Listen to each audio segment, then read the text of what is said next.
Hi, this is Shyamni and welcome to our channel Samohini Krishna casting. इसी नाम से हमारा इंस्टाग्राम पेज है, तो आप उस पेज को फॉलो कर सकते हैं क्योंकि कास्टिंग से रिलेटेड हमारी जो भी रिक्वायरमेंट्स होती हैं हम वहीं पे पोस्ट करते हैं। तो चलिए अब हम बात करते हैं आज हम आपके लिए क्या टॉपिक लेके आए हैं। एक्चुअली आज का टॉपिक है प्रोफाइल। एक बिगनर एक्टर को अपनी प्रोफाइल एक कास्टिंग डायरेक्टर को कैसे भेजनी चाहिए।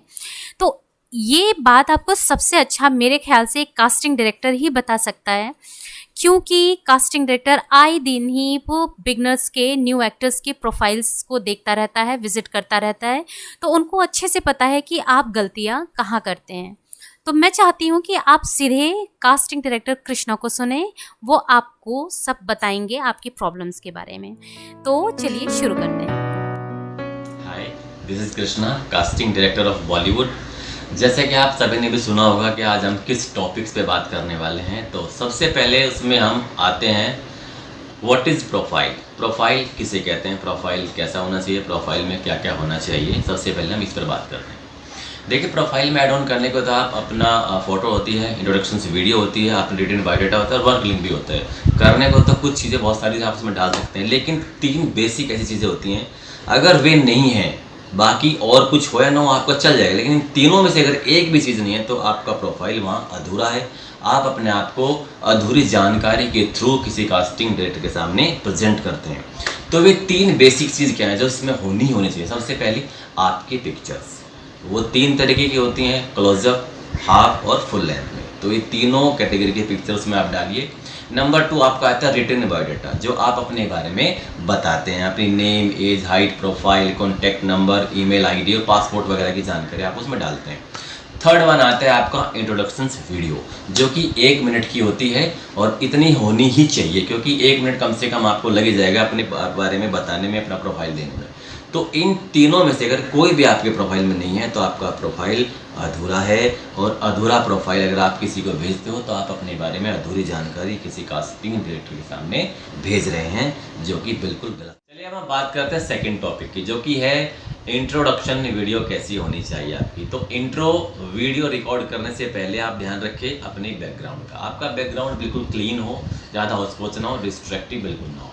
सेकेंड थिंग इज़ दैट कि आप जब अपना इंट्रो रिकॉर्ड करते हैं, सबसे पहले आप ध्यान रखें, अगर आप सेल्फ रिकॉर्ड कर रहे हैं तो अपना कैमरा कहीं इस जगह सेट करिए जो कि आपके आई लेवल पे हो या आपके नेक के लेवल पे हो। दूसरा, अगर कोई और रिकॉर्ड कर रहा है तो उससे कहिए कि कैमरा जो है मेरे आई लेवल पे रखे या मेरी नेक के उस पर रखे। इससे क्या होता है कि आप एक स्क्वायर फ्रेम में बिल्कुल क्लीन और साफ दिख रहे होते हैं।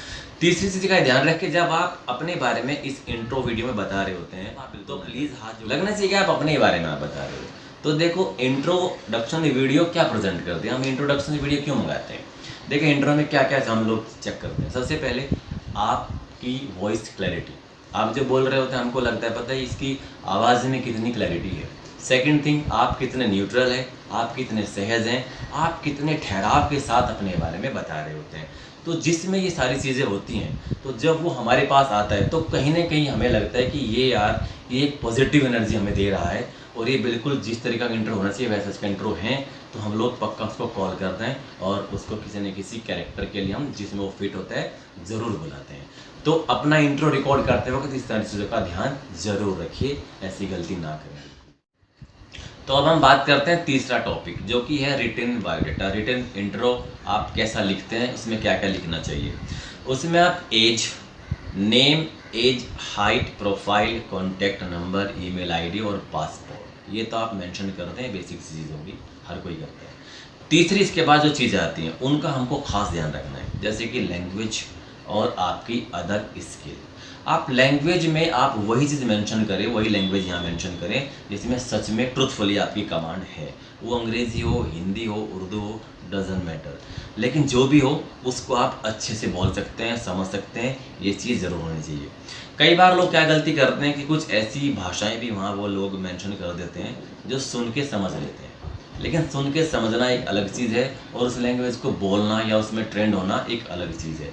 तो ये बिल्कुल ना करें। कई बार आप कुछ ऐसी लैंग्वेज वहाँ मेंशन कर देते हैं जिसके ब्याह पे आपको कोई कास्टिंग डायरेक्टर बुलाता है, लेकिन जब वहाँ जाके पता चलता है कि आप अधूरी लैंग्वेज जानते हो, अधूरी बोल पाते, तो आपका वो कैरेक्टर, उसके लिए आप रिजेक्ट हो जाते हो।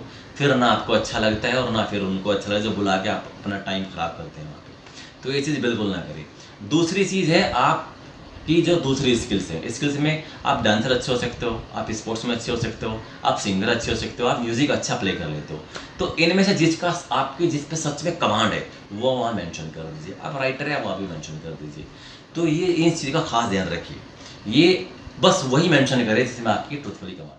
एक और बहुत इंपॉर्टेंट बात मैं बताना चाहता हूँ कि कई एक्टर ऐसे होते हैं जो अपने प्रोफाइल को 2 साल, 1.5 साल, 3 साल तक वैसा ही भेजते रहते हैं। वही पिक्चर्स होती हैं पुरानी, वही उसकी एज बार बार जा रही होती है। और ऐसे एक्टर्स जब वहाँ पे अपनी परफॉर्मेंस के लिए, ऑडिशंस के लिए जाते हैं, और जब उनकी पिक्चर और एज में और रियल लुक और एज में जो डिफरेंस देखा जाता है, वो सच में बहुत वियर्ड होता है। तो इसका मतलब ये है कि मेरे कहने का ये मतलब है, आप ईयर टू ईयर अपनी एज और अपने पिक्चर्स, हर 6 महीने के बाद पिक्चर और एज पर ईयर आप वहाँ पे अपडेट करते रहिए, ताकि इस तरीके की प्रॉब्लम ना आपको झेलनी पड़े और ना हमको झेलनी पड़े। चलिए अब हम बात करते हैं अपने नेक्स्ट टॉपिक की, जो कि है कि प्रोफाइल पिक्चर्स आपको कैसी खिंचवानी है, कैसी भेजनी चाहिए।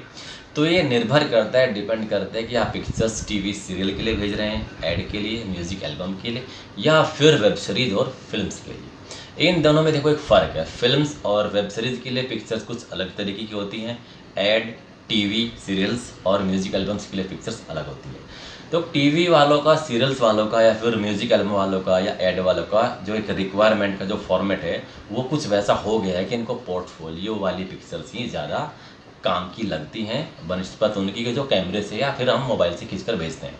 अब इसके पीछे एक रीज़न है। क्या रीज़न है? देखिए, जो आपका पोर्टफोलियो होता है वो एक लाइटिंग, एक मेकअप के साथ शूट किया जाता है। तो जब हम ऐड में देखते हैं, सीरियल्स में देखते हैं, म्यूजिक एल्बम्स में देखते हैं, तो वो जो लुक वहाँ पे है, पोर्टफोलियो आपको रिच लुक देता है, जो हम यहाँ पे देख रहे होते हैं।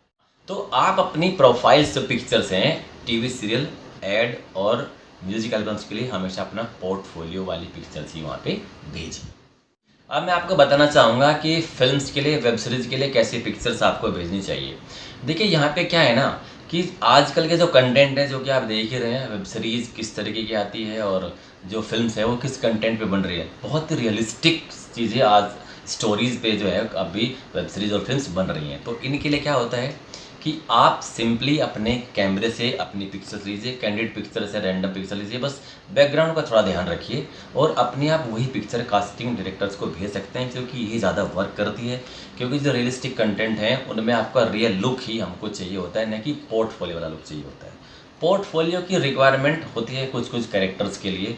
कुछ ऐसे कैरेक्टर होते हैं जिनके लिए हमें पोर्टफोलियो वाली पिक्चर्स मंगानी पड़ती हैं, तो वो हम मेंशन कर देते हैं कि आप अपनी कुछ पोर्टफोलियो वाली पिक्चर्स प्लस उसके साथ कुछ रियल लुक वाली पिक्चर्स भी आप भेज दीजिए। तो आई होप आपको ये पूरी जानकारी मिल गई होगी कि हमारा प्रोफाइल या पोर्टफोलियो किस तरीके का होना चाहिए, उसमें क्या क्या चीज़ें ज़रूर होनी चाहिए और क्या क्या उसमें नहीं होना चाहिए। और मैं उम्मीद करता हूँ कि आगे से आप अपना प्रोफाइल मेंटेन करना जान गए होंगे और कास्टिंग डायरेक्टर के सामने अपने रियल चीज़ों के थ्रू आप कैसे प्रेजेंट करेंगे, ये पॉजिटिव थिंक आपको हमेशा आगे लेकर जाएगी। बस सुनते रहिए, सीखते रहिए, आगे बढ़ते रहिए।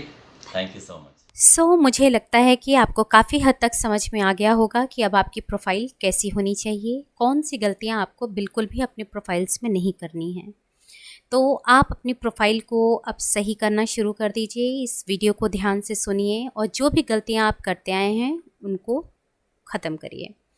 तो अगर आपको हमारे ये इन्फॉर्मेशन, हमारी ये नॉलेज, हमारी ये जानकारी आपको पसंद आई हो तो प्लीज़ चैनल को सब्सक्राइब करना मत भूलिएगा, लाइक करना मत भूलिएगा और बगल में जो बेल आइकन है उसको ज़रूर क्लिक कर दीजिएगा, जैसे हमारी वीडियो की करंट नोटिफिकेशंस आपको मिलती रहें।